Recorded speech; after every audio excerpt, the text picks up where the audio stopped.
कि आप कोई तरह को भाव निरंतर मन में प्रकट कर रहे हो, या वातावरण के कारण, पारिवारिक, सामाजिक, धार्मिक, सांप्रदायिक वातावरण के कारण कोई भाव आपके मन में पैदा हो रहे है, वो भाव पैदा होने के बाद वह तरीके को आपको अहम पाछो निखर जाते हो गए।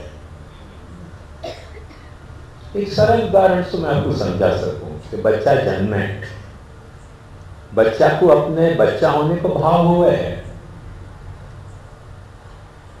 कुछ अरसा के बाद बच्चा को ये भाव भी हो जाए कि ये मेरी माँ है, ये मेरा पिता है, पर वाको भाई या वाकी बहन जब तक जन्मे नहीं तब तक मैं भाई हूं ऐसा भाव वाको निखर तो नहीं हुआ है। और जैसे ही वाके परिवार में एक भाई या बहन और जन्मे, तब एक वाको भाव जन्मे है कि सिर्फ मैं नहीं हूं, मैं भाई भी हूं।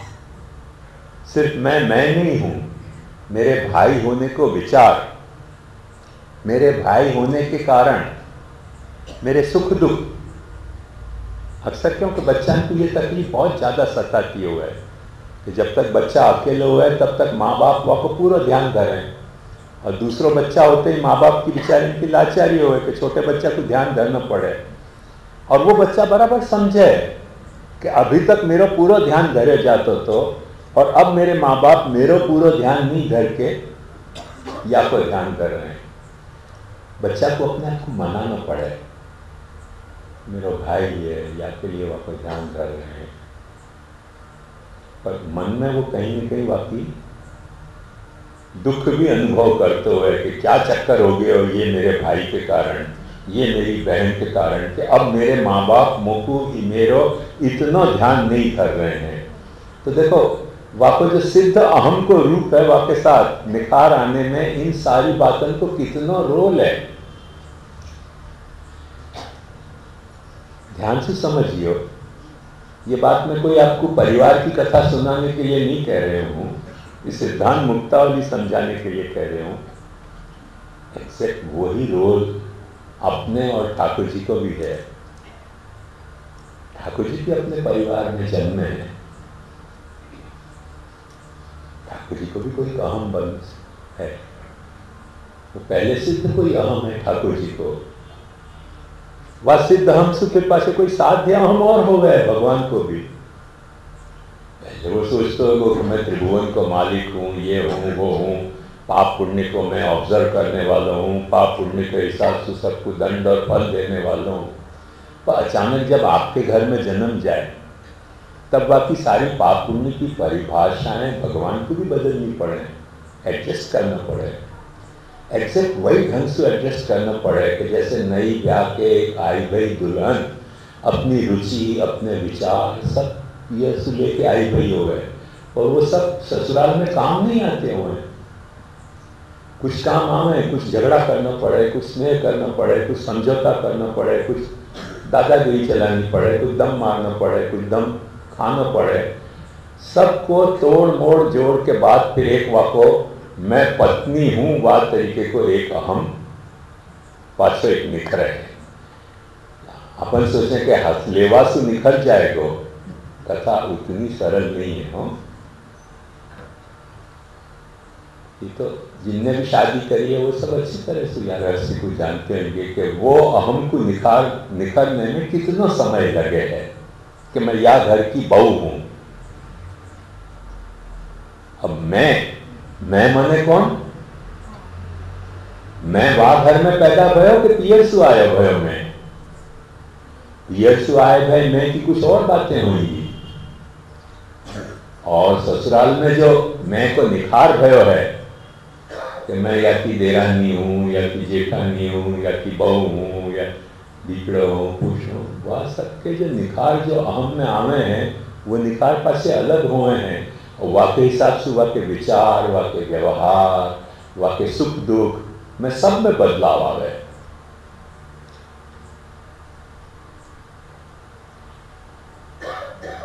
मैं अतिरंजित नहीं करूं तो अक्सर अपन ये बात को आनंद से समझ सके हैं कि बहुत सारी लड़की हैं जब पियर से ससुराल आ जाती हुए हैं कितने उनके घनिष्ठ स्नेह संबंध होंगे अपने पियर के, धीरे धीरे शिथिल होने लगे, धीरे धीरे शिथिल होने लगे और ससुराल से जुड़ने लगे। स्नेही संबंध जुड़े ऐसे नहीं, द्वेष संबंध भी जुड़े हैं, क्योंकि जिनकी साथ आपको तकलीफ होती है ससुराल में एडजस्टमेंट करने से हमें द्वेष संबंध भी जुड़े, स्नेह संबंध भी जुड़े। तो उन सब के कारण निरंतर वाके अहम में बदलाव आते रहे। अब आपको बदलाव को, निखार को, कुछ भी को, ये सब प्रक्रियाएं निरंतर चलती रहे। ये सिद्ध अंत और साध्यांत को एक चक्र है जो या तरह से जीवन में अपने चले है। ये सिर्फ मैंने मट्टी और घड़ा के उदाहरण दियो, बस आप ऐसा मत समझिए कि कोई जड़ कथा है। ये तो बड़ी बड़ी जीवित कथा है। अब ये तो अपने यहाँ उत्तर भारत में लड़का को ससुराल में रहने की नहीं है, मगर आपको पता हो कि केरल में लड़कियां ससुराल नहीं आवे, लड़कियां अपने पियर में ही रहें, लड़का है ससुराल जावे। तो वो जो आज तक तकलीफ को के सुख को के अहम को जो कुछ को वो सब जो प्रोसेस में से लड़की को गुजरना पड़ा है, वहाँ बेचारे लड़कान को भी गुजरना पड़ता होगा, क्योंकि वहाँ भी पाछे कोई होंगे काउंटर पार्ट वाके, बड़े जमाई, छोटे जमाई, जीजा जी, भावा जी, उन सब के साथ वाके अहम के टकराव, वाके अहम के बदलाव, वाके सुख दुख सब में उनको उलझना पड़े। और वो जो आपको अहम है वहाँ में सिद्ध अहम, अब अपने यहाँ तो बोले नहीं जाए कि लड़का को पियर, बाकी लड़का को पियर यदि बोले तो जो लड़का के पियर को अहम होगा वो पियर तो वहाँ ससुराल में काम नहीं आता होगा ना, वहाँ पे पास कोई नया अहम निखर के आएगा, साध्य अहम। तो हर सिद्ध और साध्य के कुछ कुछ अंत हुए हैं, कोई कोई परिधि हुए हैं। अब उन परिधि में या तरीके को जड़ता नहीं है कि जो अपन ने परिधि खींच दी वो लक्ष्मण रेखा हो गई, वाके बाहर लांघ्यो तो कोई रावण हर जाएगा, ऐसा नहीं हुआ है। पर फिर भी परिधि तो हुआ है और वाके बाहर भी कोई एक नई परिधि बनाई जा सके। वाको शुद्ध उदाहरण अपने किशनगढ़ में मौजूद है। और आप नए बच्चों को तो नहीं पता होगी, पर यहाँ के जो वृद्ध पुरुष हैं उनको सबके पता होगी कि पुराना किशनगढ़ या दरवाजा के भीतर है। तो फिर डकैते आए और चौबुर्जा पे तोप चढ़ा दी और किशनगढ़ भय में आ गया, तो शहर की पनाह चौबुर्जा तक चढ़ गई और फिर शहर को, किशनगढ़ को अहम बढ़ के इतना हो गया, पुराने शहर में सीमित नहीं रहे। अब अपन ने नाम देने के लिए दो नाम कह दिए कि पुराना शहर और नया शहर। तो महाराजा मदन सिंह जी ने एक बस्ती और बसा दी या शहर पन्ना के बाहर, तो मदनगंज हो गया। पर मदनगंज तो अपन ने नाम धरे हो, पर रेलवे स्टेशन का नाम क्या है? किशनगढ़ के अहम में कितना बदलाव है, मेरी बात आप समझ रहे हो ना। या तरह से निरंतर जो है वो सिद्ध अंत और साध्यंत में एक तरह को निखार आने को आपका एक चक्र चले है। और वही चक्र जो है अपने यहाँ सिद्धांत मुक्तावली में महाप्रभु जी समझाना चाह रहे हैं कि ये चक्र अपन प्रभु के साथ कैसे चलाएं। सिद्धांत मुक्तावली को सबसे आकर्षक कोई पहलू होए तो ये पहलू है। और वो पहलू कैसा है? महाप्रभु जी ने बड़ी सिफत सु या में ब्रह्म के उन सारे अहम को, उन सारे अहमन को विश्लेषण कियो कि ब्रह्म को अहम कैसा है। अब देखो, आप पंक्ति देखो तो आपको ख्याल आएगा कि महाप्रभु जी शुरुआत में यह बात को कह रहे हैं कि परम ब्रह्म तो कृष्णो ही सच्चिदानंदकम बृहत् विरूपम तद्धि सर्वम स्यात् एकम तस्मात् विलक्षण। ये कृष्ण जो है ये परम ब्रह्म है। परम ब्रह्म तो कृष्णो ही सच्चिदानंदकम बृहत्। पर या की सीमा क्या है, या की शहर पना क्या है कृष्ण की? जैसे किशनगढ़ नगर और वहां की शहर पना, ऐसे या परब्रह्म की शहर पना क्या है? तो महाप्रभु जी कह रहे हैं कि सच्चिदानंदकम बृहत, बृहत जो अक्षर ब्रह्म है, वह शहर के भीतर, वह शहर पना के भीतर ये शहर बसे भय है, कृष्ण रूपी शहर। विरूपम तद्धि सर्वम स्यात्। और वो अक्षर ब्रह्म पाछो कैसो है? विरूप है।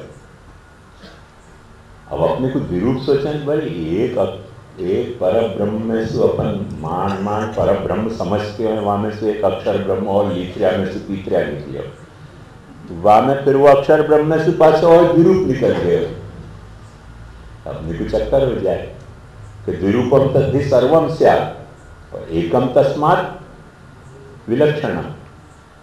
पर ये अपना ये जो नगर है ना, ये किशनगढ़ है। वैसे महाराज किशन सिंह जी के नाम पर किशनगढ़ है, पर किशन माने कृष्ण। वार्थ में थोड़ा सा आपको देखोगे ना तो आपको ये सिद्धांत बराबर समझ में आएगा कि विरूपम तद्धि सर्वम स्यात्। कैसे सर्वम स्यात्? कि किशनगढ़ को जो शहर है वहां के दो रूप है। एक कौन सा रूप कि जहां किशनगढ़ की प्रजा बस रही है, और एक कौन सा रूप जो किशनगढ़ को किला, परब्रह्म के जैसा, जो किशनगढ़ के शहर पनाह के भीतर किशनगढ़ को किला है, परब्रह्म के जैसा। अब किशनगढ़ ही अपने आप में प्रजा भी बनियो है, प्रजा की बस्ती भी बनियो है, और किशनगढ़ ही अपने आप में राजा को गढ़ भी बनियो है। विरूपम तद्धि सर्वम स्यात् एकम तस्मात् विलक्षणम। जो वो जो गढ़ है किशनगढ़ को, वो ये प्रजा की बस्ती से विलक्षण है। पाछो गांव में सबसे ऊंचे दिखते है, पुरुषोत्तम की तरह। यस्माक्षरम अतीतो हम अक्षरादपि चोत्तम अतोस्मि लोके वेदे च प्रथितः पुरुषोत्तम। मैं अक्षर से अलग हूं और अक्षर से उत्तम हूं, या के लिए लोग मैं वेद में मैं को पुरुषोत्तम कह जाए। तो जो किशन जो गढ़ जो है, राजा को गढ़, वो पास पुरुषोत्तम टाइप को है, सबसे ऊपर अलग चमकता भयो आयो ना। अब वहां वो राजा है, यहां सब प्रजा है। पर चाहे राजा हो चाहे प्रजा हो, है तो सब किशनगढ़ ना। परम ब्रह्म तो कृष्णो ही सच्चिदानंदकम बृहत विरूपम तद्धि सर्वम स्यात्। वो सब कुछ बन गए प्रजा। अरे प्रजा माने कितना? राजा है सब यहाँ के राठौड़, पर सब कोई राठौड़ थोड़ी है किशनगढ़ में। कोई कायस्थ मोहल्ला है, कोई ब्राह्मणा को मोहल्ला है, कोई मियाँ जी को मोहल्ला है, कोई को मोहल्ला है, कोई बाफना को मोहल्ला है, कोई कितने सारे मोहल्ला है। तो विरूपम तद्धि सर्वम स्यात्, सारे मोहल्ला यही किशनगढ़ में। और एकम तस्मात् विलक्षणम, और एक पासे किशनगढ़ के राजा को खुद को गढ़ है। एग्जैक्ट वाह फैशन में ब्रह्म सब कुछ ही बनियो है। ब्रह्म के अहम में भी तो निखार है कि नहीं? थोड़ी वाह ऐतिहासिक क्षण को अवगाहन करो, जहाँ ऐतिहासिक क्षण में महाराजा किशन सिंह जी ने, हमको इतिहास पता नहीं है एग्जैक्टली कि पहले प्रजा की बस्ती बनाई, वहां में गढ़ बनायो, कि पहले गढ़ बनायो वहां के बाद प्रजा की बस्ती बनाई, जो भी कुछ बनाई हो। पर मान के चलो कि शायद पहले अपना रहने को गढ़ बनायो, फिर वहां के इर्द गिर्द प्रजा की बस्ती को गढ़ बनायो। तो एक परम ब्रह्म है, जाके इर्द गिर्द अक्षर ब्रह्म में आखी प्रजा की बस्ती बसी, वो सब किशनगढ़ है। विरूपम तद्धि सर्वम स्यात् और एकम तस्मात् विलक्षणम। जो प्रजा की बस्ती बनी वासु एक किशनगढ़ विलक्षण और है, गढ़ के रूप में, राजा के गढ़ के रूप में। या तरीके को ब्रह्म को एक पहलो मॉडल है, जहाँ मॉडल में ब्रह्म अपने को घड़ रहे है, अपन ब्रह्म को नहीं घड़ रहे हैं, ऐसे अपने को लगे। पर ये जो अपने ख्याल है, वह कारण क्या है? अपने को या तो ये ख्याल या ही ऐसा पैदा हुआ है कि अपने को यहाँ लगे कि यहाँ कोई बस्ती हती और राजा ने आके जीत ली और फिर गढ़ बना दियो, तो कथा दूसरी हो जाती। पर राजा ने समझो गांव बसायो किशनगढ़ और वहां में प्रजा बसी, तो एग्जैक्ट वही मॉडल भयो ना कि राजा खुद बस्यो और वहां ने प्रजा को बसाई। तो ऐसे पुरुषोत्तम जो है वो अक्षर ब्रह्म में बसे हुए पुरुषोत्तम अपनी अनेक विध प्रजा को बसावे है। बिल्कुल वही मॉडल में, जहाँ मॉडल में मैंने आपको कल बताया कि मैं तेरो हूँ, तू मेरो है, मैं तेरे को रहने के लिए जगह कर रहे हूँ, तू मेरे को रहने के लिए जगह कर, तू यहाँ से छोड़ के मत जाइयो, मैं तो कुछ छोड़ के कभी नहीं जाऊंगा।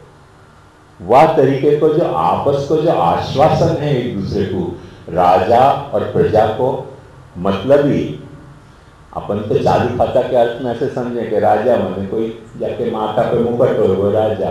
संस्कृत में राजा शब्द जो है बड़ा मजेदार शब्द है। राजरी दीप तो 10 आदमी में जो चमक तो हो वह नाम राजा। 10 आदमी हो पर जो जामे चमक तो हो वो राजरी दीप तो। अब प्रजा को मतलब क्या? प्रकर्षेण जायते इति प्रजा, वो चमकने वाले में से जो भी कुछ पैदा होता हो वह का नाम प्रजा। ये बच्चा को भी प्रजा कहा जाए और जो राजा की जो प्रजा है वह को भी अपने यहाँ प्रजा कहा जाए, क्योंकि वह राजा के बसने पे, जैसे यथा जैसे बाप हो ऐसे बेटा हो, ऐसे अपने पुरानी कहावत थी यथा राजा तथा प्रजा। पर कारण क्या? आप तो यह बात को अच्छी तरह से जानते होंगे कि जब दरबार किशनगढ़ के राजा यहाँ वैष्णव हैं और जब तक उनको राज्य है तो तब तक यहाँ वैष्णवता कितनी थी, और जब उनको राज्य नहीं रह गया तब वह राजा के कारण वैष्णव बने। बहुत सारे वैष्णव नहीं रह गए। क्यों वैष्णव नहीं रह गए? क्योंकि राजा यहाँ कोई दूसरा आ गया जो पुष्टि मार्गी वैष्णव नहीं है। तो प्रजा भी जो है वो धन महात्मा गांधी जिन अंग्रेज भगाया, जिन चिड़ियों बीच ढेल पगाया हो गया, फुर्र करके सब उड़ गए वैष्णवता में से। फिर राजा वैष्णव नहीं रह गए, प्रजा भी वैष्णव नहीं रह गई। तो यथा राजा तथा प्रजा, राजा अभी सेक्युलर हो गए, प्रजा भी अब सेक्युलर होती जा रही है यहाँ की। हर वक्त यथा राजा तथा प्रजा, ये जैसे राजा और प्रजा पे लागू हुए ऐसे माता पिता और संतति पे भी लागू हुए हैं। तो यही बात जो है कोई दूसरे मॉडल में ब्रह्म और जीव पर भी लागू हुए है। ब्रह्म सच्चिदानंद है। सच्चिदानंद है मतलब ब्रह्म है, वाकु अपने होने को आभास है, वाके होने के आभास में वाकु कुछ आनंद आ रहे हो है, या में वो सच्चिदानंद है। तो जितनी भी प्रजा है ब्रह्म की वो सब सच्चिदानंद है। महाप्रभु जी को पहला मत ये है कि अपन कोई भी असत नहीं है, अपन कोई भी अचित नहीं है, अपन कोई भी दुखी नहीं है। दूसरे धर्मन में ऐसा सिद्धांत है कि अपन असत हैं, अपन अचित हैं, अपन जो है वो दुखी हैं, सर्वम दुखम सर्वम क्षणिकम। अपना सिद्धांत महाप्रभु जी का ऐसा नहीं है। यथा राजा तथा प्रजा, अपना राजा सच्चिदानंद है, परिपूर्ण सच्चिदानंद है, अखंड सच्चिदानंद है। अपन भी सब सच्चिदानंद है, अपन भी सच्चिदानंद है। कैसे सच्चिदानंद है? देखो ध्यान से समझो, ये जो अपना शरीर है वो सत्य है, वाके भीतर जो आत्मा है वो चित्त है। और हर व्यक्ति को अपने होने को आनंद है कि नहीं है? और होने को आनंद अपने को जल्दी से नहीं पता चले। वो कब पता चले कि जब नहीं होने की कोई सिचुएशन अपने सामने खड़ी हो ना, तब अपने को पता चले कि अरे बाप रे, होने में कितना आनंद है और नहीं होने में कितना दुख सतावे। कोई आपने छाती पे बंदूक तान दे तो तुरंत अपने को नहीं होने को भान हुए तो अपन दुखी होने लग जाएं। बीमार पड़े तो अपन दुखी होने लग जाएं। क्यों दुखी होने लग जाएं? डॉक्टर आके कह दे कि अब भाई कैंसर हो गया, सब घर वाले इनको बुला लो, तो अपने को दुख हो जाए। क्यों दुख हो जाए? क्योंकि नहीं होने को भान हुआ है तब। तो होने के भान को जो क्या सुख है वो जब अपन होवे तब अपने को नहीं होवे। क्योंकि अपन को अपने होने पे ज्यादा भार आ गए है आनंद के बजाय। आनंद अपन भूल गए हैं और होने में अपना भार ज्यादा आ गए हो। पर कभी होने के बजाय अपन आनंद पे भार दे कि होनो कितना आनंद है। एक सीधी सी बात समझो, हर जानवर को सुबह होने को कितना आनंद है। सुबह होते ही चिड़ियाएँ कितनी चहचहाव हैं। अपन को सुबह होते ही सुस्ती आ जाए कि भाई चाय लाओ, चाय आवे पिए, छापा वापा पढ़ें, तब जाके अपने को अपने होने को थोड़ा बहुत आनंद महसूस हो है चाय के कारण। चाह नहीं हो तो आनंद भी गायब हो जाए ना अपना। चिड़ियान को चाय पी के चहचहाने की इच्छा हो, क्यों नहीं हो? अपने को क्यों हो? क्योंकि अपने को अपने होने को आनंद उतना नहीं अनुभूत हो रहा है जितना चाह को आनंद अनुभूत हो रहा है। मैं चाह वो टी के अर्थ वाली चाह नहीं कह रही हूँ, कोई दूसरी चाह के अर्थ में चाह कह रही हूँ। तो वो सुबह उठते ही जो सारी चाह हैं अपनी वो पाछी जागृत हो जाए कि अब ये करना है, अब वो करना है, अब ढिकड़ो है, पुछड़ो है, या सु ये काम करना है, वासु वो काम कराना है, वाह के कारण सुस्ती आ जाए अपने को। क्योंकि अपने को अपने होने को आनंद नहीं होके कौन सा क्या काम करवाना है वह को आनंद आने लग जाए, वह के कारण तो दुखी हो जाएगा। तो वो बात अपने स्वतंत्र तो रह नहीं रहेगी, सब दूसरे पे निर्भर हो गई। जैसे समझो घर है अपनो, बिजली नहीं आ रही है तो बिजली वाले को बुलाना है, एक चाह हो गई ना। अब वो चाय पिए तब तो सुस्ती आवे मिटे, वो चाह नहीं पिए तो सुस्ती कैसे मिटे?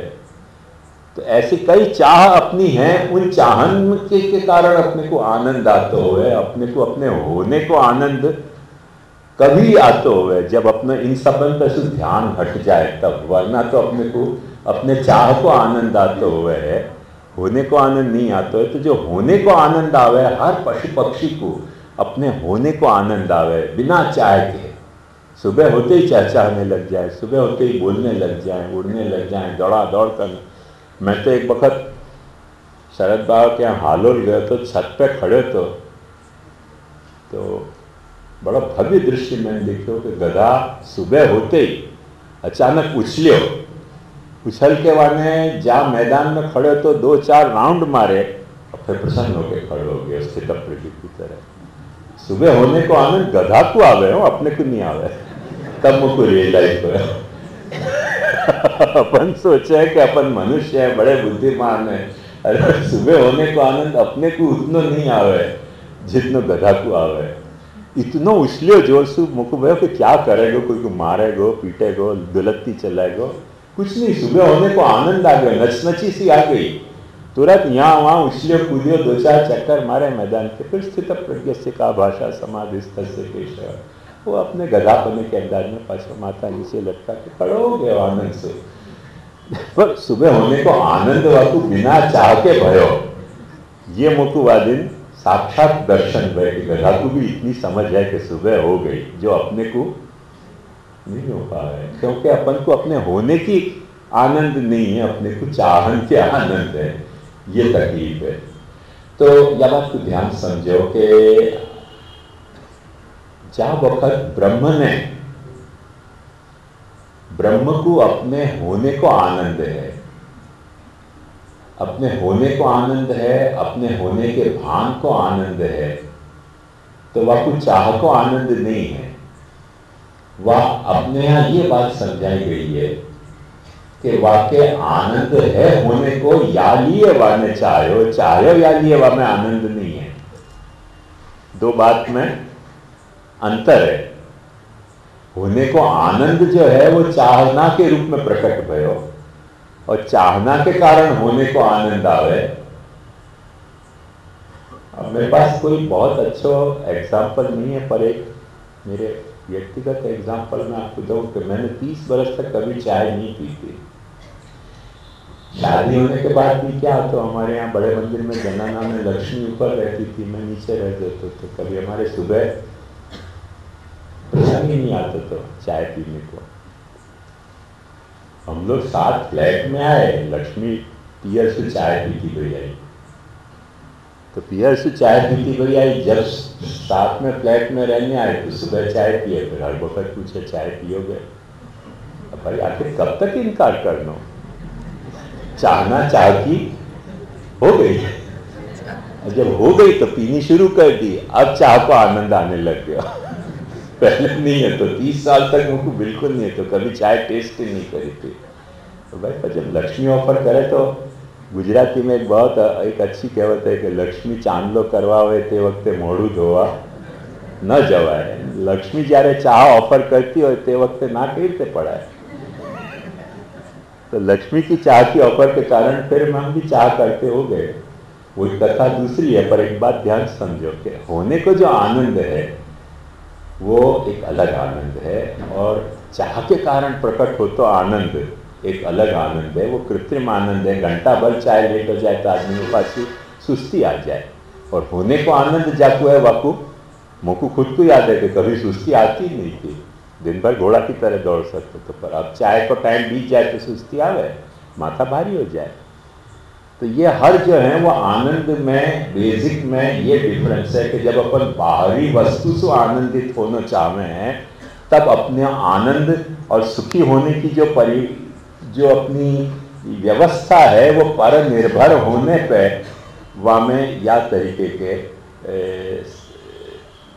अपनी लाचारी प्रकट होती हो गए। और जब अपन अपने में आत्मनिर्भर अपनो आनंद है वहाँ में कोई लाचारी प्रकट नहीं हो सके।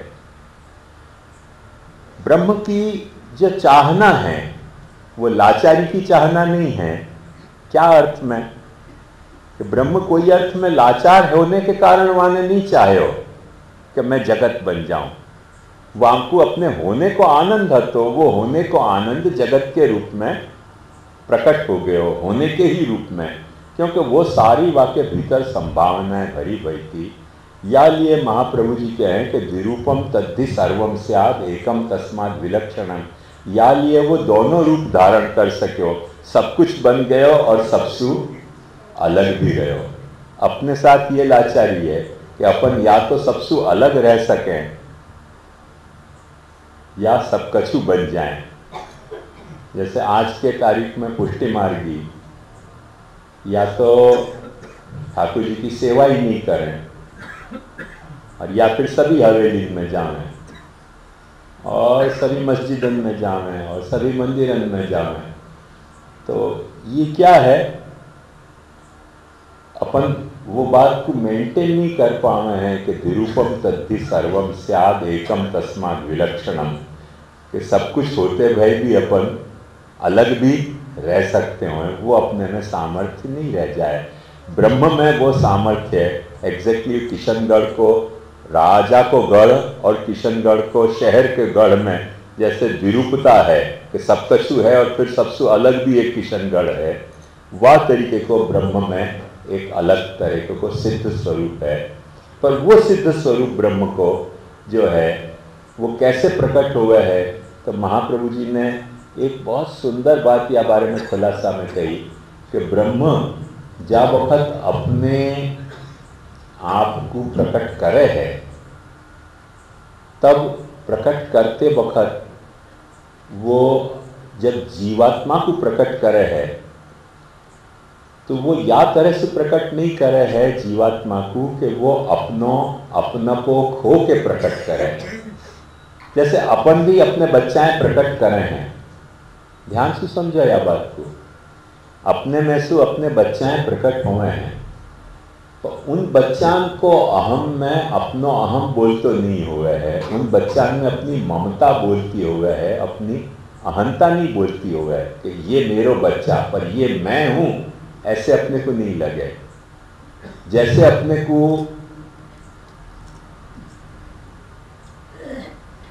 मैं हूं, फिर अपनो भाई भयो तो मुझको लगे कि मैं भाई हूं, फिर जब अपन को जो है वो शादी भई तो अपने को लगे कि मैं पति हूँ, फिर अपने जो है वो बच्चा भय तो अपने को लगे कि मैं पिता हूँ, फिर अपन जो है वो पोता भय तो अपने को लगे कि मैं दादा हूँ। ये सब अपने मैं में आतो भयो साध्य रूप है। ऐसे अपने जो बच्चा हैं उनमें अपने को अपनो अहम को रूप प्रकट नहीं हुआ है, मेरो रूप प्रकट हुआ है कि ये मेरे बच्चा हैं, ये मेरो पोता है, ये मेरो भाई है। वहाँ अपने को अहम नहीं प्रकट हुआ है। ब्रह्म के साथ ये खूबसूरती है। यह बात पे ध्यान दो कि सिद्धांत कहाँ है ब्रह्म को और ब्रह्म को साध्यांत कहाँ है। सिद्धांत मने वाके सिद्ध होने की परिधि क्या है और साध्यांत मने वाके साध्य होने की परिधि क्या है, तो वहाँ में ये बात समझाइए कि सिद्ध होने की परिधि वहाँ में ऐसी है कि वहाँ की कोई की अपेक्षा नहीं है, पर जा वक्त वो जगत के रूप में प्रकट हुए है तो वो जगत को रूप धारण करे है, वहाँ में वहाँ को अहम भी बोले है, और वहाँ अहम बोलने के बावजूद भी वो पाछो अहम भी वहाँ को अलग भी बोले है। ये विलक्षणता ब्रह्म अपनी निभा सके है। जैसे आप गीता को देखोगे तो गीता में भगवान स्पष्ट आज्ञा कर रहे हैं कि भूमि रापो नलो वायु खम मनो बुद्धिरेव च अहंकार इतीयम में भिन्ना प्रकृति रष्टधा अपरेय मितस्त्वन्याम प्रकृति विद्धि में पराम जीवभूताम महाबाहो यएदम धार्यते जगत। ये सारो जगत मैं हूं, ये सारो जगत मैं हूं, और ये सारो जगत मैं नहीं भी हूं, ऐसे भी भगवान गीता में कहें। मैं सब में हूं और मैं कोई में भी नहीं हूं। तो भगवान के दो तरीके के अहम हैं। अपने को ये दो तरीके के अहम अवेलेबल नहीं है, क्योंकि अपने अहम की सीमा ऐसी आ जाए। यानी ये भागवतकार एक बहुत सुंदर खुलासा या विषय में कर रहे हैं कि श्रेयसाम अपि सर्वेशाम आत्मा ह्यवधिरर्थता। दुनिया को कोई भी श्रेय कल्याण है, वाकी अवधि अंत, जैसे सिद्धांत अपन कहें ना, ऐसे श्रेयोंत अपन एक शब्द वापरे हैं। तो श्रेयोंत क्या है? कल्याण को अंत, कल्याण की परिधि क्या है? श्रेयसाम अपि सर्वेशाम आत्मा ह्यवधिरर्थता। कोई भी कल्याण को मैं काम करना चाह रहा हूं, वो कल्याण को काम मैं कब तक करूंगा? जब तक मेरी आत्मा को वो संतुष्ट करते हो, तब तक। जहां मेरी आत्मा को वो संतोष नहीं करेगो, वो चाहे कितना भी बड़ो कल्याण को काम होए, मैं नहीं कर पाऊंगा। क्योंकि श्रेयसाम अपि सर्वेशाम आत्मा ह्यवधिरर्थता।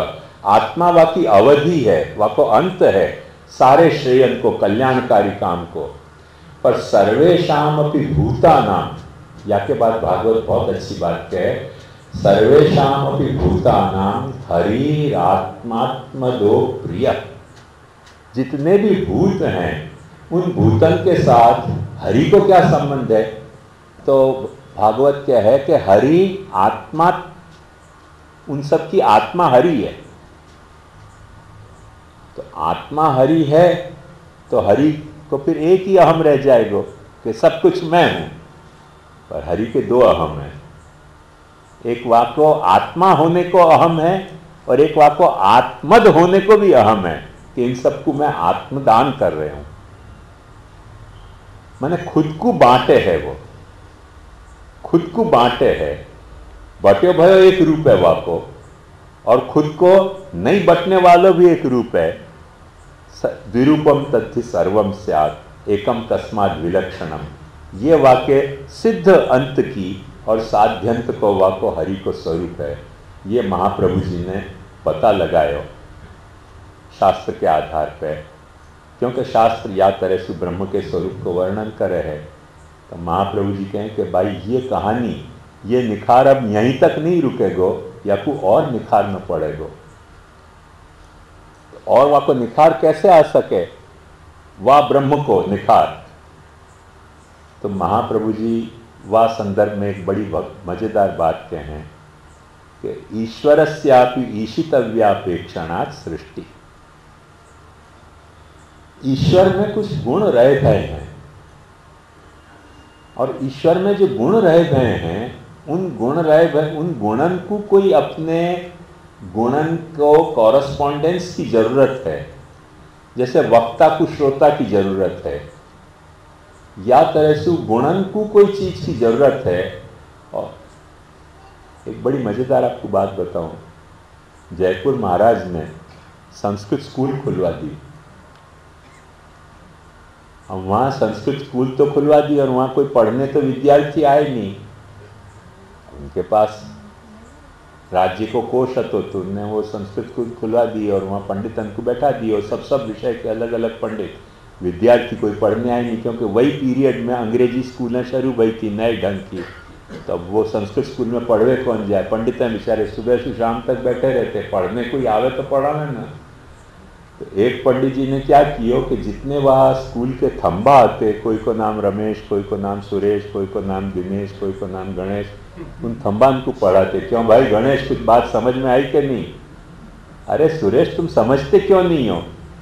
तो जब उनके इंस्पेक्टर आते, एजुकेशन इंस्पेक्टर, वो कहते कि हाँ क्लास तो बहुत अच्छा चल रहा है, सुरेश दिनेश गणेश सब पढ़ रहे हैं।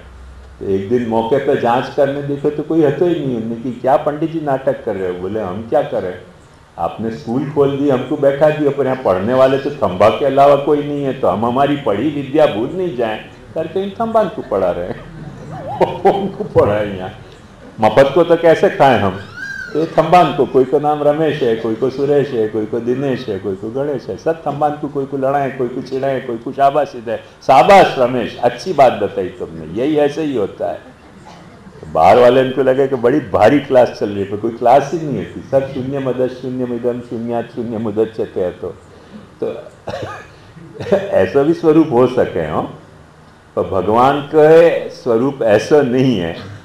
भगवान जो है वो खुद थंबा भी बने हैं और खुद अध्यापक भी बने हैं, और थंबा में से भी नरसिंह जी जैसे प्रकट हुए हैं, वह तरह से भगवान जो है वो अपना प्रजा को रूप भी खुद धारण कर सके हैं और प्रजा पिता को रूप भी खुद धारण कर सके हैं।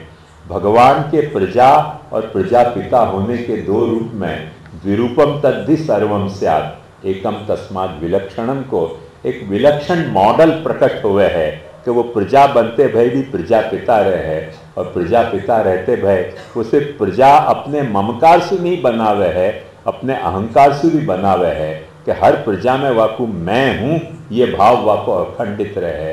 अपने को अपने बेटा में भी मैं हूँ का भाव नहीं होवे है, मेरो बेटा को भाव होवे है, पर ये मैं हूँ ऐसा भाव अपने को नहीं होवे है। जबकि ब्रह्म को ये भाव, चेतना के बारे में तो जाने दो, भगवान स्पष्ट गीता में आज्ञा कर रहे हैं कि पृथ्वी भी मैं हूँ, जल भी मैं हूँ, वायु भी मैं हूँ, आकाश भी मैं हूँ, अग्नि भी मैं हूँ, जो कुछ हूँ सब मैं हूँ। रसोहम अप्सु कौन्तेय। मैंने गीता को विभूति योग देखो तो कितनी मजेदार भगवान गीता में कहें कि द्यूतम छलयताम अस्मि, जो चीटर हैं, जो ठग हैं, उनमें मैं जुआ हूँ। भगवान को अहम को विस्तार देखो कैसा है। द्यूतम छलयताम अस्मि नीतिरस्मि जिगीषताम मौनन चैवास्मि गुह्यानाम ज्ञानम ज्ञानवतामम। जो कुछ हूँ सब मैं हूँ। भगवान को अहम कहीं खंडित नहीं हुआ है, अखंडित अहम है। वो अखंडित अहम होने के कारण भगवान को वो सुविधा अवेलेबल है कि वो अपने अहम को कई तरह से निखार सके हैं, निखार सकें। ये रहस्य यदि प्रकट है तो महाप्रभु जी ने कही कि फिर अपने भजन क्यों नहीं करना।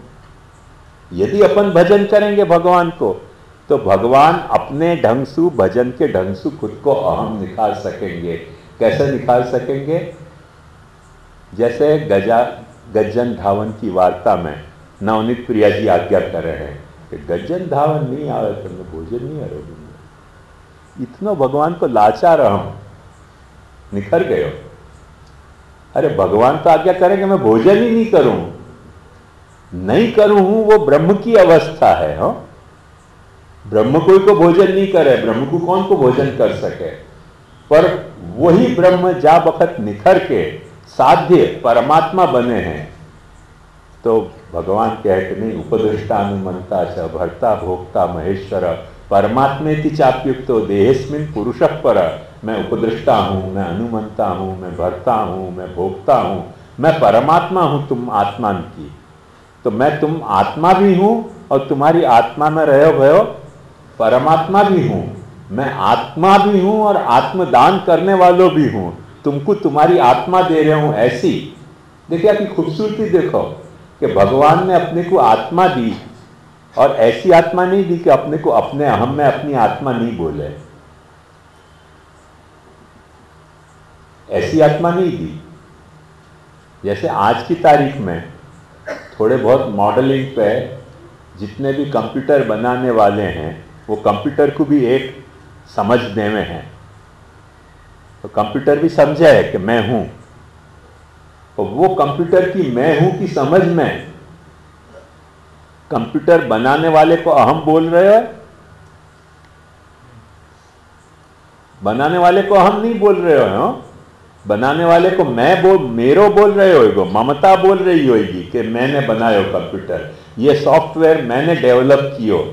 पर वह सॉफ्टवेयर में सॉफ्टवेयर इंजीनियर को अहम बोले है, नहीं बोले है। और भगवान कैसे सॉफ्टवेयर इंजीनियर है कि वहां ने जो सॉफ्टवेयर बनायो, ये सॉफ्टवेयर जो कंप्यूटर बनाया हुआ को वहां में वाको अहम बोल रहे हो है, पर अपनी आत्मा में भगवान को हम नहीं बोल रहे हो, चुप बैठे हुए हो। ये बहुत बहुत मुश्किल है प्रोग्राम के तहत कि वो जब सोचे तो वाकू लगे कि ये मैं हूं, और अपन सोचे तो अपने को नहीं लगे कि मैं हूं सो लगे कि मैं हूं, पर मैं भगवान हूं ऐसे नहीं लगे। जो लोग कहें कि अहम ब्रह्मास्मि अहम ब्रह्मास्मि, अपनो सिद्धांत है कि सब कुछ ब्रह्म है, पर अहम ब्रह्मास्मि को मतलब क्या कि मैं हूं, मेरे होने में कोई अज्ञान नहीं है, मेरे होने में कोई दुख नहीं है, मेरे होने में कोई नाश नहीं है, ऐसो अपने को अपने होने में लग रहे हो, नहीं लग रहे हो। तो अपने अहम में एक ऐसा अहम बोल रहे हो है कि जो एकदम अपनो अहम है, जहां में ब्रह्म को अहम नहीं बोल रहे हो है। ब्रह्म के बारे में अपन सोचे ना तो अपने को ऐसा लगे कि जैसे अपने यहाँ को दीक्षा मंत्र सोचो तो आपको पता चलेगा कि श्री कृष्ण शरणम मम कहें, कृष्ण मेरो आश्रय है, कृष्ण मैं हूं, ऐसे अपने अहम में कृष्ण बोल नहीं रहे हो है। और कृष्ण के अहम में ये बोल रहे हो कि मैं श्याम मनोहर हूं, मैं शरद हूं, मैं ये हूं, रमेश हूं, दिनेश हूं, गणेश हूं। वाकई अहम में अपन सब बोल रहे हैं, पर अपने अहम में वो नहीं बोल रहे हो है। आपको लगेगी बड़ी कोई चमत्कारी बात है, पर देखो ध्यान से समझो, थोड़ा सा धीरज से सोचोगे तो बात समझ में आएगी कि आपके घर के मकान में किशनगढ़ को अहम बोल रहे हो है कि नहीं बोल रहे हो।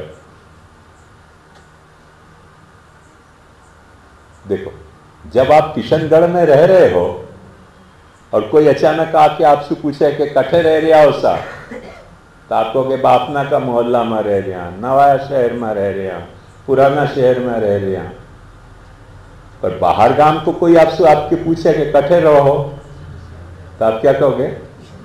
किशनगढ़। वो तुरंत किशनगढ़ को हम बोल रहे हो आपके मकान में। और क्या आप सोच सको कि किशनगढ़ इतना छोटा है जितना आपका मकान है?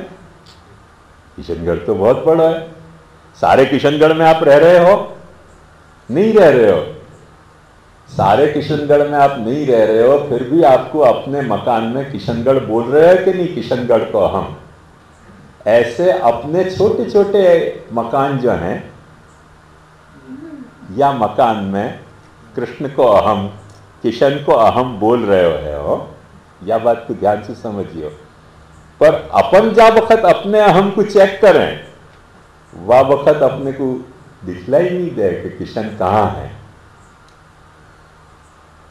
समझे तो बोलने के लिए बोल दें अपन कि हाँ है, हमारे भीतर कृष्ण है, पर वो दिख रहे हो, अनुभव में आ रहे हो अपने अहम में। जब मुझसे कोई पूछेगा तो मैं कहूँगा गोस्वामी श्याम मनोहर हूँ, जब कोई पूछेगा तो मैं कहूँगा दीक्षित जी महाराज को बेटा हूँ, हर्षदा बेटी को ऐसा बाप हूँ, शरद भावा को भाई हूँ।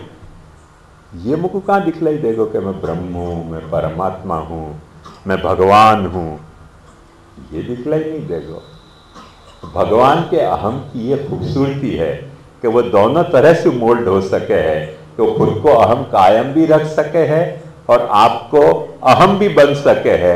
हरि आत्मात्म दो प्रिय, हरि में या तरह की प्रियता है कि वो आपको वो आत्मदान भी करे है और आत्मा भी है, आपकी आत्मा को देने वालों भी है और खुद आत्मा भी है।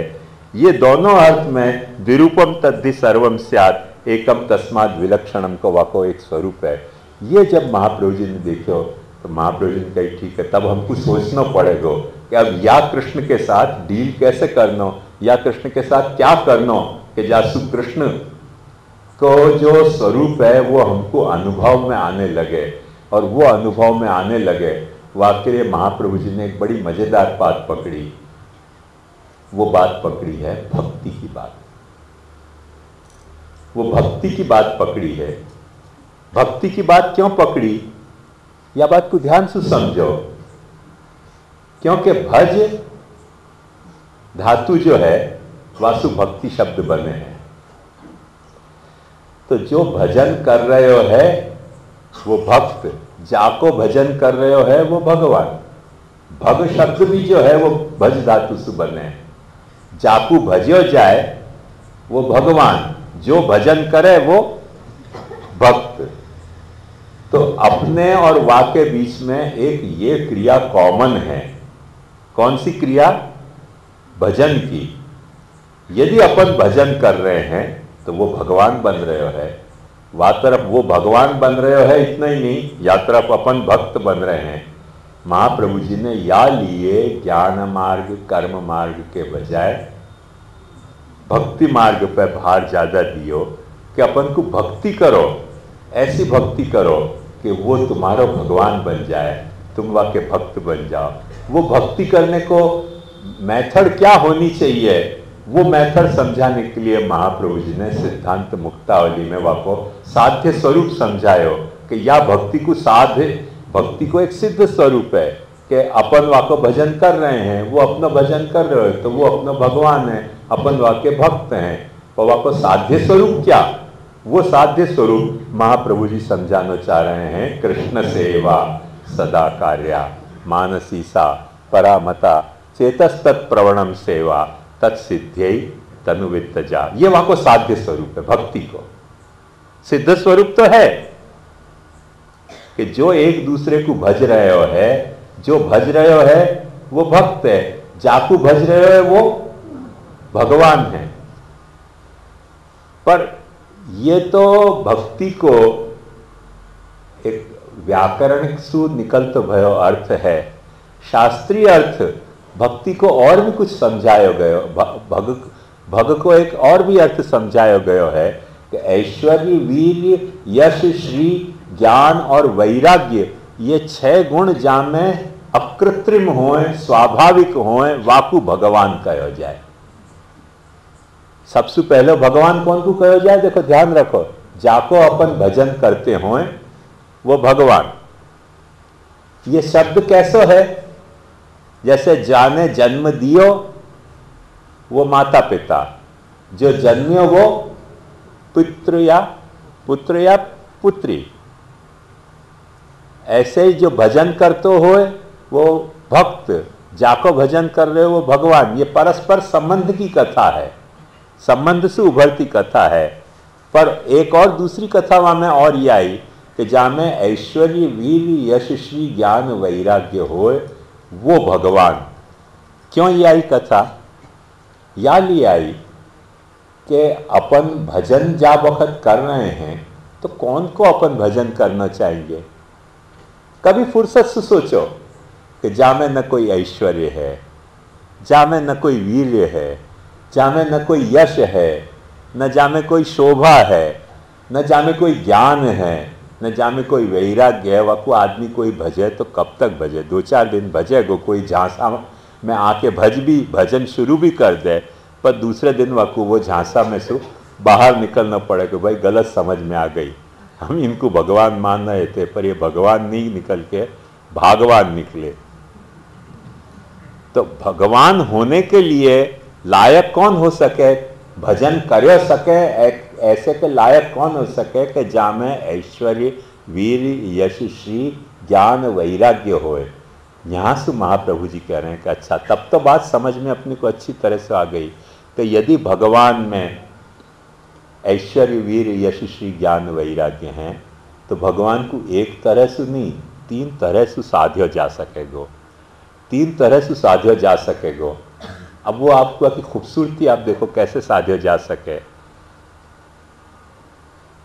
जो महाप्रभु जी मार्ग बता रहे हैं, पुष्टि प्रवाह मर्यादा, ये सिद्धांत मुक्तावली के आगे आने वाला विषय है, पर बाकी असर यहाँ है, या लिए मैं आपको समझा रहा हूँ कि पुष्टि प्रवाह मर्यादा ऐसे 3 मार्ग हैं, जिन 3 मार्गों में से भगवान को अलग अलग गुणन को भजो जा सके है। भगवान के ये 6 गुणन को 3 मार्ग में बांटो तो एक एक मार्ग के हिस्सा में कितने गुण आएंगे? 2-2 गुण आएंगे। तो ये बात ध्यान से समझो कि भगवान को जो ऐश्वर्य और वीर्य जो गुण हैं वो प्रवाह मार्ग से भजने में भगवान को प्रकट हुए हैं। ज्ञान और वैराग्य को जो गुण हैं वो मर्यादा मार्ग से भजने में प्रकट हुए हैं। और यश और श्री को जो गुण हैं वो भक्ति मार्ग से, पुष्टि मार्ग से भगवान के भजने में भगवान को यश और श्री गुण प्रकट हुए हैं। क्योंकि भगवान को कोई एक अपना यश है, भगवान को कोई यश है जाको अपन ने भागवत पुराण में देखियो, रामायण में देखियो, विविध विविध पुराणन में, गीता में देखियो। वाह यश सु अपन आकृष्ट होके, वाह यश सु गाम के यश नहीं हो, भगवान के भी पाछे कई तरह के यश हो गए कि यहाँ 56 भोग हो रहे हैं, वाह को यश है, यहाँ कुंडवारा हो रहे हैं, वाह को यश है। ये सब प्रवाह मार्गी यश है, ये भगवदी यश नहीं है, ये तो प्रवाह मार्गी यश है, धंधा के यश है।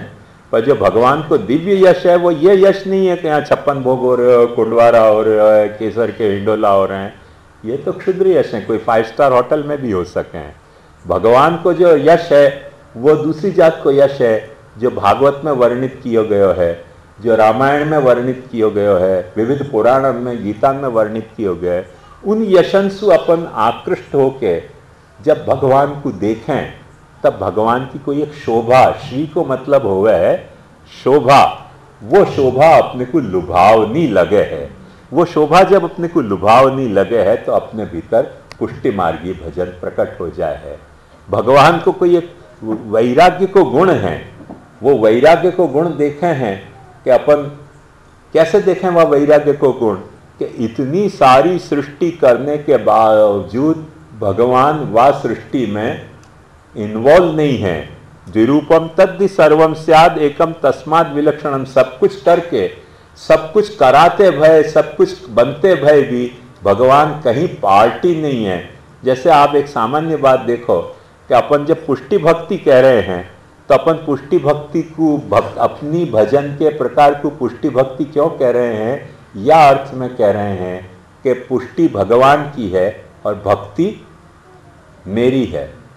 जैसे लाइट ये ट्यूब लाइट की है और प्रकाश भीत प्रकट कर रहे हो, तो पुष्टि भक्ति या ढंग की है, ये भीत की लाइट है, भीत की लाइट नहीं है, लाइट है बल्ब की, पर वो प्रकट हो रही है यहाँ भीत पे। ऐसे पुष्टि है भगवान की और भक्ति प्रकट हो रही है यहाँ, वह अर्थ में महाप्रभु जी पुष्टि भक्ति कह रहे हैं। तो ये जो पुष्टि भक्ति अपनी प्रकट हो रही है, ये पुष्टि भक्ति अपनी जो है वो भगवान के यश और श्री शु प्रकट हो रही है। या कुछ दूसरे शब्दों में अपन महात्म्य ज्ञान पूर्वक सुदृढ़ सर्वतोधिक स्नेह के हैं। स्नेह श्री के साथ हो गए, शोभा की कोई चीज की शोभा लुभावनी हो गए तो वहाँ में अपने को स्नेह हो गए, जहाँ में शोभा लुभावनी शोभा नहीं हो गए वहाँ में अपने को स्नेह नहीं हो गए। कोई को यश हो गए तो अपन को वहाँ पे ध्यान जावे, यशी नहीं हो गए तो अपनो ध्यान नहीं जावे। तो ये भगवान को यश और श्री रूपी गुण से प्रकट होती जो भक्ति है, वो भक्ति महाप्रभु जी कहें कि वो पुष्टि को भजन हो सके। भगवान को ऐश्वर्य और वीर्य गुण क्या है कि भगवान की सब पे दादागिरी चल सके, भगवान की कोई पे दादागिरी नहीं, भगवान पे कोई की दादागिरी नहीं चल सके। वाह तरीके को भगवान को भजन कौन करेगा? जो भगवान को नहीं मान रहे है वो। आपको आश्चर्य हो कि वो भगवान को भजन कैसे करेगा? भाई भगवान को ऐश्वर्य प्रकट कहां होएगा कि जो भगवान को नहीं मान रहे है वहां पे भी भगवान के बनाए भय जो सृष्टि के नियम है वो लागू हो रहे हैं कि नहीं हो रहे हैं? अपन कहते हैं कि हम भगवान को नहीं मानते तो क्या जन्मोगे नहीं, कि मरोगे नहीं, कि भूकंप आएगा तो ऐसा तुम्हारा मकान ढह नहीं जाएगा, कि बाढ़ आएगी तो तुम बह नहीं जाओगे, कि सूखा पड़ गया तो तुम क्या भूखे नहीं मर जाओगे? भगवान ने जो भी कुछ बनाए हैं नियम सृष्टि के, उन सृष्टि के नियम सु कोई व्यक्ति भगवान को माने कि नहीं माने बाहर नहीं निकल सके है, या अर्थ में भगवान को ऐश्वर्य गुण प्रकट हुए है। और वो ऐश्वर्य गुण वहाँ प्रकट हो रहे है अपने भगवान अपना वह वीर्य को, वो अपनी सामर्थ्य को प्रकट कर रहे हैं। और वह प्रकट के कारण, वह ऐश्वर्य वीर्य के गुण के कारण जो भगवान को नहीं भज के लोक को भज रहे हैं, लोक के विषय को भज रहे हैं, उन पर भगवान अपना ऐश्वर्य और वीर्य गुण प्रकट कर रहे हैं। और जो भगवान या लोक से विरक्त होके या लोक को भगवान को समझ के, भगवद हेतु समझ के भगवान को भज रहे हैं ज्ञान वैराग्य से, वो भगवान के मर्यादा भक्त हैं। ऐसे पुष्टि प्रवाह मर्यादा 3 तरह की भक्ति हो सके हैं। वामेसु पुष्टि भक्ति जो है, वह पुष्टि भक्ति को भजने को प्रकार क्या है भगवान को, जहाँ भगवान को यश, भगवान की शोभा अपने सामने साध्यांत के रूप में प्रकट हो जाए, सिद्ध रूप में नहीं। भगवान के सिद्ध रूप की शोभा कुछ और होगी, पर भगवान को एक साध्य रूप एक शोभा होगी। वो शोभा कैसी होगी कि कभी अपन वाकु श्रृंगार हैं, कभी पाग धरा में, कभी कुलय धरा में, कभी टोपी धरा में, कभी कंठसरी धरा में। और वासु जो भगवान की शोभा प्रकट हो रही है, तो वो भगवान को साध्य रूप श्री है। वामे भगवान को जो यश प्रकट हो रहा है कि भगवान जो है वो त्रिलोक को नाथ होएगो, त्रिलोक को नाथ होएगो, वो वाको यश है। वो यश वाको शास्त्र में वर्णित है, पर एक साध्य यश वाको और है। जब वक्त अपने को अपनी सेवा करते वक्त ये अनुभव होने लगे कि नहीं, आज भगवान ने देखो ऐसी करी कि मुझसे ये सेवा भई, आज भगवान ने ऐसी करी कि मुझसे ये सेवा भई, आज भगवान ने ये किया कि मैं या परिस्थिति में भी सेवा कर सक्यो, तो वो भगवान को एक यश प्रकट हो रहा है हर पुष्टि भक्त के घर में। वो यश वाके घर की कथा है। वह घर की कथा में, वह घर की दुनिया में भगवान को अपन पैदा कर रहे हैं, वह घर में अपन भगवान को पधरा रहे हैं, वह घर में अपन भगवान को भज रहे हैं, वह घर में अपन भगवान को भज रहे हैं करके वह घर में विराज तो भयो भगवान मेरो भगवान है, वह मेरे भगवान को मैं भक्त हूँ।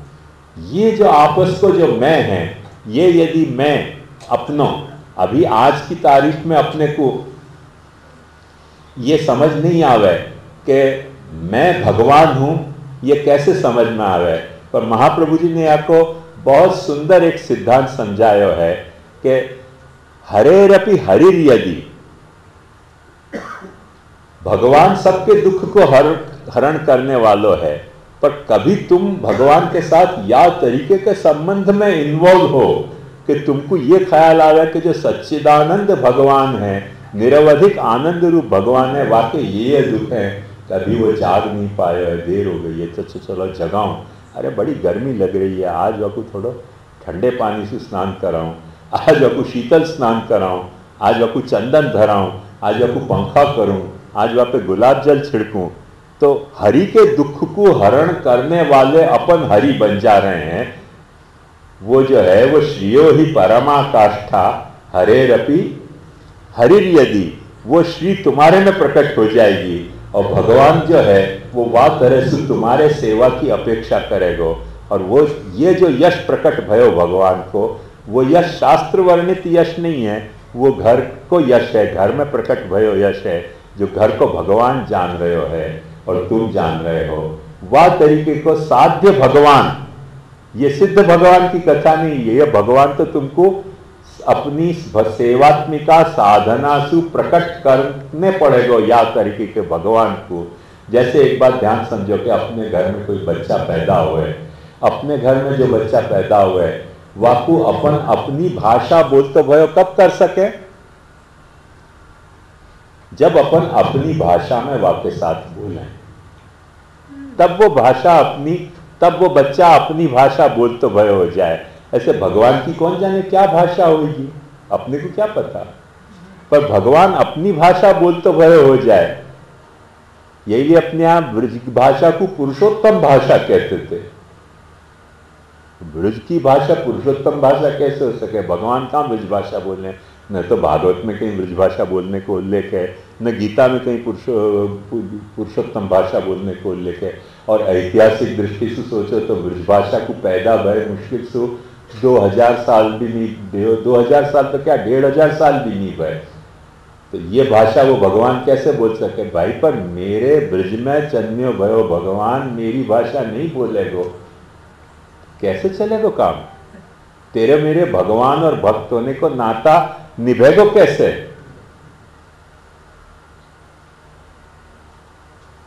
अपने यहाँ जयपुर के बहुत अच्छे दरबार भय ब्रजनिधि करके, ब्रजनिधि जी, तो उनने बहुत सुंदर एक पद बनाया है कि चालो तो बिहारी थाने दिखाऊं मारे घर में खिली छे केसर क्यारी। ये मत बोलो झूठ कैसे माने सौ तिहारी, चालो तो बिहारी जी थाने दिखाऊं मारे घर खिली छे केसर क्यारी। ब्रजनिधि ठासो लगन लगी छे मारी प्रीत अनियारी, चालो तो बिहारी। अब ये मारवाड़ी भगवान तू कहाँ आ गई? कैसे आ गई मारवाड़ी? यदि अपन कह रहे हैं कि ब्रजभाषी है भगवान, ते मारवाड़ी कैसे आ गई? चालो तो बिहारी जी। अरे भाई पर मारवाड़ में बसने वाले भगवान को मारवाड़ी नहीं आई तो आपको भगवान पद से रिजाइन करना चाहिए, आपको रिजाइन करना चाहिए। घर में आई के दो घर की भाषा नहीं बोले तो आपको बहुपद छोड़ के जाना चाहिए, डाइवर्स लेके। ऐसे घर में अपने जन्यो अपनो बालक की तरह वो अपने घर की भाषा नहीं बोले तो जाओ अनाथालय में, यहाँ क्या जरूरत है तुम्हारी? ऐसे अपने घर में जो भगवान प्रकट भयो है, अब वो मारवाड़ में हो तो मारवाड़ी बोलेगो, महाराष्ट्र में होगा तो मराठी बोलेगो, गुजरात में हो तो गुजराती बोलेगो। जहाँ जन्म्यो है भगवान वहाँ की भाषा यदि वो समझ नहीं पाते है तो भाई रिजाइन करने यार, दूसरा भगवान खोजेंगे तेरे लिए। या ये ब्रजनिधि जी कह रहे हैं कि चालो तो बिहारी जी थाने दिखाऊं मारे घर खिली छे केसर क्यारी। ये मत समझो झूठ कहे छे मने सौ तिहारी। तो भगवान को भी अपन मारवाड़ी में बुला सके कि भाई मेरे घर में केसर क्यारी एक भजन की खिली है और तुम आके देखो कि कितनी खूब सुंदर खिली है। और ऐसा ब्रजनिधि ठासों लगन लगी छे मारी प्रीत अनियारी, चालो तो बिहारी जी। तो ये जो है वो मारवाड़ी भगवान को आनी चाहिए यदि मारवाड़ में आपको सेवा लेनी है तो। ऐसे अपने घर में भगवान विराज रहे है तो अपने घर की भाषा वाकू आनी चाहिए, अपने घर के भाव वाकू आने चाहिए, वाकू ये होना चाहिए कैसो या आज गजन धावन नहीं आया तब मेरी भोजन की इच्छा नहीं है। गजन धावन को बुलाओ तब भोजन करूंगी, कैसे भोजन करूं? बच्चा है हर छोटे या तरह से तो झगड़ा करें, तो वो घर की भाषा समझ गए भगवान, समझदार है यार, ये समझ गया, मूर्ख होता तो नहीं समझते। कई लोग ये समझे कि भगवान को जो है वो संस्कृत की स्तुति समझ में आती होगी, तो भगवान जैसे फिर बेवकूफ कौन? अपनी भाषा नहीं समझते खाली संस्कृति समझते है तो फिर भगवान बेवकूफ हो गया। ऐसे नहीं है, भगवान सब भाषा समझे है, पर तुमको भगवान से बोलते आना चाहिए तुम्हारी भाषा में। तुम भगवान से वो भाषा में तुम्हारी भाषा में बोलोगे तो तुम मंदिर के भगवान से तो बोल नहीं सकोगे, क्योंकि मंदिर के भगवान की लाचारी है कि वो तुम्हारे साथ बोलने जितनी फुर्सत ही नहीं है वाको। मंदिर में तो हमारे यहाँ बहुत कई मंदिरों में ऐसी व्यवस्था हुए है, बड़ी मज़ेदार व्यवस्था हुए कि जूता छूट जाते होंगे अपने दर्शन करते वक्त, तो अपन को भाषा कैसी बोलनी पड़े मंदिरन में? त्वमेव माता च पिता त्वमेव, तो भगवान माता और जूता पिता हो गया। त्वमेव माता च पिता, क्यों जूता चोर जाएगा नहीं तो कोई दर्शन में। तो मंदिर में तो यह तरीके की भाषा है कि त्वमेव बंधुश्च सखा त्वमेव, त्वमेव विद्या द्रविणम त्वमेव, त्वमेव सर्वम मम देव देव। जूता की बारी आ गई।